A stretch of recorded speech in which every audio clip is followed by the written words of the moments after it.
হযরত রাবিঈ ইবনে আমির বলেন, তরবারি দেখেছো? তরবারির চালকের হাত দেখো নাই? তিনি চালকের হাত দেখালেন। এরপরে তাদেরকে ভিতরে নেওয়া হলো। মুসলমান খেয়াল করবেন, ভিতরে নেওয়া হলো। সেখানে তাদের সাথে প্রথমে নাস্তার খাওয়া দাওয়ার আয়োজন করছে। এমন সময়ে হযরতে হুযাইফা ইবনুল ইয়ামানের প্লেট থেকে সামান্য একটু খাবার নিচে পড়ে গেছে। মনে রাখবেন, ওই জায়গাটা আমাদের মতো এত এত অসুন্দর ছিল না। বাদশার দরবারের খুব পরিষ্কার পরিচ্ছন্ন জায়গা। সেখানেও খাবার থেকে যখন প্লেট থেকে পড়ে গেছে, হযরতে হুযাইফা ইবনুল ইয়ামান সেই খাবারটা তুলে খেতে যাবেন, একজনে ইঙ্গিত দিয়ে বলতেছে, আজকের মতো এই কাজটা ছেড়ে দাও, তুমি খাবার উঠানোর দরকার নাই। এরা দেখলে মনে করবে তোমরা এমন ভালো খাবার পাও না, মনে করবে তারা তোমাদের খিদা বেশি লেগেছে।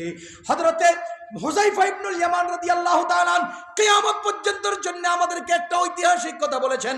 যখন তিনি ওটা উঠাচ্ছেন, একজনে হাত ধরে বলেন, আজকের মতো এটা বাদ দাও। তখন তিনি বলেন, আতরুকু সুন্নাত রাসূলিল্লাহি সাল্লাল্লাহু আলাইহি ওয়াসাল্লাম লিহাউলাইল হুমাকা। আমি কি এই সমস্ত আহাম্মকদের জন্য আমার রাসূলের সুন্নাত ছেড়ে দেব? এই আহমকদের জন্য কি আমি আমার রাসূলের সুন্নাত ছেড়ে দেব? খুব খেয়াল করবেন, আহমাকের বহুবচন হলো হুমাকা। যদি অনেকগুলো আহমক একত্র হয় তো এটার নাম হুমাকা। আর যদি এক বেটা অনেক বড় আহমক হয়, হে একলা হুমাকা। এক বেটা অনেক বড় আহমক তো হে কি হুমাকা, আর অনেকগুলো আহমক রাখি তো লিহাউলাই হুমাকা। হযরতে হুযাইফা ইবনুল ইয়ামান বলেন, আমি কি এইসব আহমজ্ঞ কারণে আমার রাসূলের সুন্নাত ছেড়ে দেব? এখন বলেন তো, রিকশাওয়ালা যদি এমপি সাহেবের কলার নাড়ে দিবে, কয় হ্যাঁ কি ঐতিহাসিকভাবে সম্মেলন করিয়ে এর বিচার করতে পারে? এত ইজ্জতই এই জন্য চুপ রয়েছে। যখন নাকি দুজন খাওয়া দাওয়া শেষ করলো, বাদশার সাথে কথা বলবে, রাবিঈ ইবনে আমির দেখলেন যে বাদশা ইয়া বড় চেয়ারের মধ্যে বসছে, আর ওনাদের জন্য নিচে দুটো চেয়ার বানাইছে, এভাবে বসবে, কথা বলবে। হযরত রাবিঈ ইবনে আমির বলেন, ও বাদশা, আপনি তো বাদশা, আমাদেরও বাদশা ছিলেন। আমাদের বাদশার কথা হলো, তোমরা সবাই সমান থাকবা, সবাই সমান হবা, সবাই সমান, উঁচা নিচা হবে না। আপনি যদি আমাদের সাথে কথা বলতে হয়, ওই চেয়ার থেকে নেমে আমাদের মতো চেয়ারে বসেন, আর না হলে আমরা দুজনের লেগে আপনার মতো চেয়ার বানায় দেন। এই টাইপের গল্প করতে আমরা আসি নাই, আমরা মানগত সমান। আপনি ডাকছেন দেখে কথা কইতে আইছি, এই চেয়ারে বসলে আমি কথা বলবো না, হয়তো ওখান থেকে নেমে আসবেন, আর না হলে ওই মানের চেয়ার বানাবেন। বাদশা তো এক জায়গায় কয় আমি এই জামা গায়ে দিতাম না, আরেক জায়গায় কয় আহাম্মক, এখন কয় চেয়ার থেকে নামো। মেজাজ কি আছে না গরম? ভীষণ গরম। সে টাস করে কয়, ও এরা আমার সাথে কথা বলতে আসে নাই, আমাকে অপমান করতে আসছে, এদেরকে অপমান করে বের করে দাও, এদের মাথায় এক টুকরি মাটি তুলে দাও, বের করে দাও। কি তুলে দাও? মাটি। ইতিহাস লিখেছে এক টুকরি মাটি নিয়ে আসা হলো। এরপরে হুযাইফা ইবনুল ইয়ামান আগায় বলেন যে ভাই, মাটিটা আমার মাথায় তুলে দেন। তো সবাই ধরে ওনার মাথায় তুলে দিচ্ছে। উনি মাটিটা মাথাত করে নিয়ে রওনা দিছে। মেইন ফটক থেকে বাইরিয়া নৌকার মধ্যে উঠা নদী পার হতে যাবেন, পিছন দিকে তাকায়, ও মাদায়ানবাসী, বিনা যুদ্ধে তোরা তোদের দেশের মাটি আম করে দিছিস। এটা বইলা উনি নদী পার হয়ে গেছে। বাদশার কাছে খবর গেছে, বাদশা কয়, আরে কথা তো ঠিক, আরে আমি যুদ্ধ ছাড়াই তো মাটি দিয়ে দিছি, এটা কেমন হইলো? ধরে আনতে গেছে, আর পাওয়া যায় নাই। এরপরে ঘটনার ইতিবৃত্তি শুনে হযরত সাদ ইবনে আবি ওয়াক্কাস বলেন, এদের সাথে কথা আর হবে না, এদের সাথে কথা চলবে না, সবাই যুদ্ধের জন্য রেডি হও। মুসলমান ইতিহাস লিখেছে সাদ ইবনে আবি ওয়াক্কাস সবাইকে যুদ্ধের সাথে সজ্জিত করলেন, কাতারবদ্ধ করলেন, সামন থেকে পেছনে, পেছন থেকে সামনে, সবার চেহারা দেখলেন, সামনে এসে ঐতিহাসিক ভাষণ দিলেন, হে রাসূলের সৈনিকেরা, আল্লাহর জন্য জীবন দানকারী ইসলামের বাহাদুররা, তোমাদের চেহারায় দুনিয়ার কোনো স্বার্থ পাই নাই, চলো আমরা সমুদ্রের উপর দিয়ে, নদীর উপর দিয়ে গিয়ে যাব, মাদায়েন জয় করব, খোদার কসম। নারায়ে তাকবীরের স্লোগান দিয়ে হযরত সাদ ইবনে আবি ওয়াক্কাস নিচে সর্বপ্রথম নদীর উপরে ঝাঁপিয়ে পড়েছেন। নদীর পানি পাথরের মতো শক্ত হয়ে গেছে, তারা নদীর উপর দিয়ে, পানির উপর দিয়ে ঘোড়া দৌড়িয়ে মাদায়েন পৌঁছে গেছে। কাফেররা যখন দেখলো যে কিরে ভাই এই কোন জাতি, পানির উপর দিয়ে চলে আইতেছে, হেরা লেজ গুটাইয়া যে যা কদ্দুর পাইছে এটা নিয়ে পিছনের দরজা দিয়ে পালায় গেছে। মুসলমান বিনা যুদ্ধে ইসলামের পতাকা উড্ডীন করে জোহরের নামাজের আজান দিয়ে জামাতের সাথে জোহরের নামাজ আদায় করেছে। এবার আপনারা বলেন, নবীজির আদর্শের মধ্যে আমাদের ইজ্জত কিনা?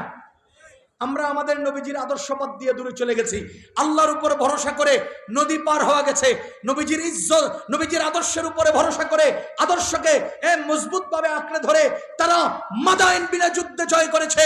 কিন্তু আমরা আজকে আল্লাহর উপর ভরসা ছেড়েছি, নবীজির আদর্শের উপর ভরসা, আদর্শ পরিত্যাগ করেছি। 3 নাম্বার, আমরা মুসলমানদের সাথে মহব্বতের সম্পর্ক বাদ দিয়া কাফেরদের সাথে মহব্বতের সম্পর্ক বাড়ছে। আপনি একটা কথা মনে রাখবেন, আল্লাহ তাআলা প্রত্যেক মানুষকে 2টা জিনিস দিয়েছেন। 1 নাম্বার হলো ক্রোধ রাগ, 2 নাম্বার হলো মোহাব্বত মায়া। 1 নাম্বার হলো রাগ গুসা, 2 নাম্বার হলো মায়া মমতা। এই 2টা কার নাই? বলেন কার নাই? ওয়াজউ শাইই ফি গায়রি মাহাল্লিহি যুলমুন, যেই জিনিসটা যেখানে স্থাপনের দরকার সেটা সেখানে স্থাপনের নাম, সেটা তার বিপরীত জায়গায় স্থাপনের নাম জুলুম। এখন আমরা কি করছি? আমাদের মোহাব্বত যেখানে স্থাপন দরকার সেখানে না কইরা অন্য জায়গায় করছি। আমাদের রাসূল এবং রাসূলের সাহাবীগণ কি করেছেন? যেখানে মোহাব্বত স্থাপন দরকার সেখানেই মোহাব্বত স্থাপন করেছেন। যেমন কোরআনে আল্লাহ বলেন, মুহাম্মাদুর রাসূলুল্লাহ ওয়াল্লাযীনা মাআহু আশিদ্দাউ আলাল কুফার রুহামাউ বাইনাহুম, কাফেরদের উপরে ছিলেন ক্রোধান্বিত, নিজেদের মধ্যে ছিলেন আন্তরিক। আর আমরা কাফেরদের সাথে হইলাম আন্তরিক, নিজেদের মধ্যে হইল যুদ্ধ। কথা কোন? রুহামাউ বাইনাহুম, নিজেদের মধ্যে আন্তরিক, আশিদ্দাউ আলাল কুফার, কাফেরদের বেলায় আমরা ইসপাত। কিন্তু আমরা এখন কি হয়ে গেছি? হিন্দুদের লগে বন্ধুত্ব বালা, মুসলমানদের বিরুদ্ধে মামলা মোকদ্দমা। সুতরাং মুসলমান, আমরা মুসলমানদের সাথে পারস্পরিক মহব্বত বাড়াবো, মুসলমানদের সাথেই বন্ধুত্ব করব, কাফেরদের সাথে বন্ধুত্ব ত্যাগ করব।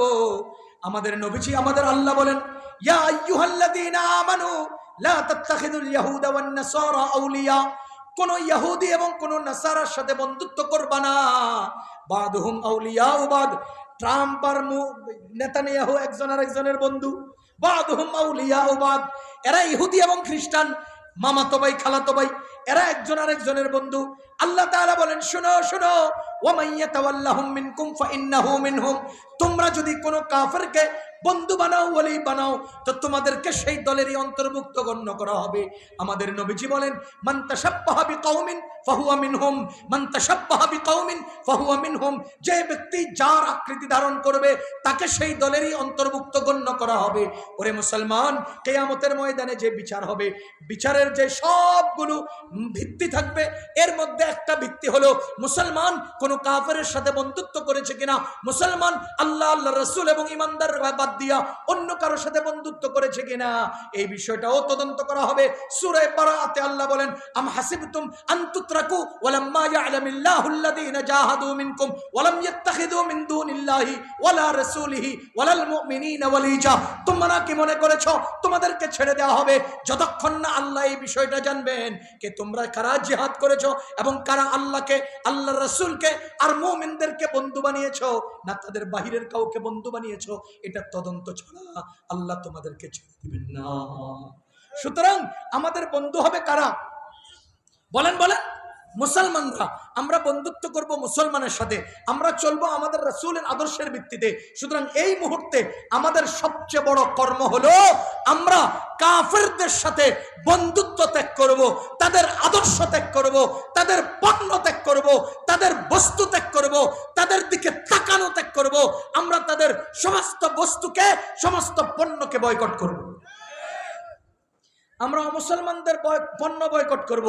ইন্ডিয়াকে যেভাবে বয়কট করছি, গতকালকে না আজকে আমরা একটা সংবাদ দেখলাম, 2020-21 সালে যে করোনা ভাইরাসের কারণে মানুষ যেভাবে একেবারে পুরো ফাঁকা হয়ে গেছিল দুনিয়া, বাংলাদেশে না যাওয়ার কারণে ইন্ডিয়ার রাস্তাঘাট এমন করোনা আক্রান্ত ফাঁকা হয়ে গেছে। ইন্ডিয়ারে যেভাবে আমরা বয়কট করেছি, সারা দুনিয়ার ইহুদি খ্রিস্টানদের সমস্ত পণ্যকে বয়কট। সবাই বলেন ইনশাআল্লাহ। কোন কাফেরদের, ইহুদিদের, বিশেষ করে ইসরায়েলের পণ্য, ইসরায়েলি পণ্য মুসলমানের জন্য ব্যবহার করা জায়েজ হবে না। ইন্ডিয়ার পণ্য মুসলমানদের জন্য ব্যবহার জায়েজ হবে না। আমাদের কাছে নাই কই, গত 15 বছর আমরা ইন্ডিয়ার চামচামি কইরা হেদের থেকে পেঁয়াজ যাই না, ওই পেঁয়াজ তো আমরা 200-250 টাকা কেজিতেও খাইছি। এখন তো হেগর থেকে না আই নাও 22 টাকা, 20 টাকা, 25 টাকা, 30 টাকা পেঁয়াজ খাই। হেগো আমরা লাগবে না। ইন্ডিয়া আমাদের দরকার নাই। আমরা নিজেরা তৈরি করব অথবা কোনো মুসলিম কান্ট্রি থেকে আনবো। হিন্দু কান্ট্রি বিশ্বাস নাই, বলেন হিন্দু কান্ট্রির বিশ্বাস নাই। একটা গল্প শুনেই আপনাকে শেষ করছি। মুফতি সাঈদ আহমদ পালনপুরি রাহিমাহুল্লাহ আমার উস্তাদে মুহতারাম। আমি তিরমিজি শরীফ প্রথম খণ্ড আর তহাবি শরীফ হুজুরের কাছে পড়ছি। মুফতি সাঈদ আহমদ পালনপুরি সাহেব ক্লাসের মধ্যে একটা লতিফা শুনাইছেন।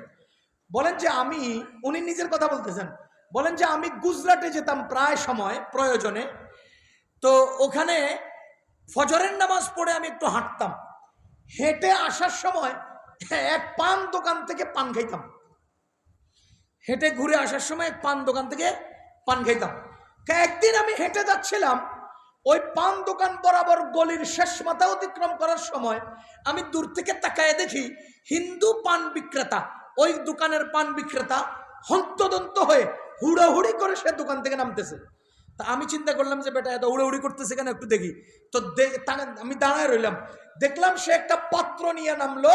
পাশে রাস্তার পাশে একটা গরু পেশাব করার জন্য লেজ উঠাইলো, আর এই বেটা দৌড়াইয়া গরুর পেশাবগুলো ওই পাত্রের মধ্যে নিল। হুজুরে বলেন আমি স্বচক্ষে দেখতেছি। এরপরে এই পাত্রের পেশাবগুলো, গরুর মুদগুলো আনিয়া কিছু চুনের ডিব্বাই দিল, কিছু বলের পানিতে দিল, কিছু পানের উপরে ছিটাইলো, কিছু দোকানে ছিটাইলো, আর কিছু তাকের নিচে থুয়ে দিল। হুজুরে বলেন যে আমি প্রতিদিন হেনতে পান খাই। এই ঘটনা বলার পরে হুজুর আমাদেরকে বলেন, শোনো, হিন্দুদের দোকান থেকে খরচ করতে সতর্ক থাকো। এবার আপনারা বলেন, চাক্ষুষ প্রমাণিত একজন মুহাদ্দিসে কবির, পৃথিবীর গত 100 বছরের মধ্যে এত বড় মুহাদ্দিস অন্তত এশিয়া মহাদেশে আসেন নাই, মুফতি সাঈদ আহমদ পালনপুরি সাহেব রহমতুল্লাহ আলাইহি। তিনি তার জীবনের গল্প শুনিয়ে আমাদেরকে বলেছেন ইন্ডিয়ার পণ্য ব্যবহারে সতর্ক থেকো। সুতরাং আমরা ওই সতর্কতার আলোকে মুসলমান হিসেবে সকল মুসলমানকে বলছি, ইন্ডিয়ার পণ্য বয়কট করো। হিন্দুদের পণ্য, খ্রিস্টানদের পণ্য, বিশেষ করে ইহুদিদের পণ্য বয়কট করো। যেই দোকানে ইসরায়েলি পণ্য বিক্রি করবে সেই দোকানে আমরা মুসলমান যাব না। সিদ্ধান্ত নেন। তাহলে আমরা বন্ধুত্ব করব কাদের সাথে? মুসলমানদের সাথে। আমরা কাফেরদের সাথে বন্ধুত্ব ত্যাগ করব, তাদের পণ্য বয়কট করব, এবং প্রতিনিয়ত আমরা দোয়া করব, আল্লাহ আমাদের জন্য আপনি নুসরত নাজিল করেন। যাদেরকে আপনি কবুল করছেন তারা তো জান্নাতের পাখি হয়ে যাচ্ছে। আমরা চাই যারা আমাদের বাইতুল মাকদাস আক্রমণ করছে, যারা আমাদের ইন্ডিয়ার মসজিদগুলোকে ড্রুজার দিয়ে ধ্বংস করছে, ও আল্লাহ আপনি কাবা যেভাবে হেফাজত করেছেন ঠিক সেইভাবে একটা স্পেশাল বাহিনী দিয়ে এদেরকে ধ্বংস করেন। একটা কথা মনে রাখবেন, ইহুদিরা কি পরিমাণ নিকৃষ্ট, নিগৃহীত জাতি। মাগদুব আলাইহিম, সূরা ফাতিহার মধ্যে গায়রিল মাগদুবের তাফসীরে জালালাইন শরীফে লিখেছে আল মাগদুব আলাইহিম আই আল ইহুদ, যাদের উপর আল্লাহ গজব নাযিল করেছেন তারা হলো ইহুদি। এরা কারা? ওয়ায়াকতুলুনান নাবিয়্যিনা বিগাইরিল হক, যারা অন্যায়ভাবে নবী রাসূলগণকে হত্যা করে। এরা ইসরায়েলের শিশুদেরকে হত্যা করা তো স্বাভাবিক। সুতরাং এদের উপর আল্লাহ গজব নাজিল করবেন, করেছেন, আজও করবেন। আমরা বলতে চাই আল্লাহ তাআলার কাছে বেশি পরিমাণে দোয়া করব, নিজেরা কাফেরদের আদর্শ ত্যাগ করব, মুসলমানদের সাথে বন্ধুত্ব করব। ইজ্জত যেখানে, আল্লাহর উপর ভরসা, নবীজির আদর্শ, মুসলমানদের পারস্পরিক বন্ধুত্ব, সখ্যতা, এগুলোকে বৃদ্ধি করব। আর কাফেরদের সাথে বন্ধুত্ব ত্যাগ করব, তাদের পণ্যকে বয়কট করব। এর মাধ্যমে আমরা তাদের সাথে মোকাবেলা করব ইনশাআল্লাহ। আল্লাহ তাআলা আমাদেরকে কথাগুলো বুঝার তৌফিক দান করুন। আল্লাহ রাব্বুল আলামিন মুসলমানদেরকে ঐক্যবদ্ধভাবে শক্তি সঞ্চার করে কাফেরদের মোকাবেলে অন্তত জিহাদের জন্য প্রস্তুত থাকার তৌফিক নসিব করুন। সুবহানাল্লাহি ওয়া বিহামদিহি, সুবহানাকাল্লাহুম্মা ওয়া বিহামদিকা, আশহাদু আল্লা ইলাহা ইল্লা আনতা, আস্তাগফিরুকা ওয়া আতুবু ইলাইক। আসসালামু আলাইকুম ওয়া রাহমাতুল্লাহ। ভাই আমরা কেউ উঠবো না ভাই, এখনই দোয়া হবে, দোয়া হওয়ার পর নামাজ হবে ইনশাআল্লাহ। আপনাদের আসছে এখনই দোয়া হবে ভাই, কেউ উঠবো না, বসেন, সবাই বসেন, বসেন। শেষ দোয়া করে আমরা মাঠ থেকে যাবো ইনশাআল্লাহ।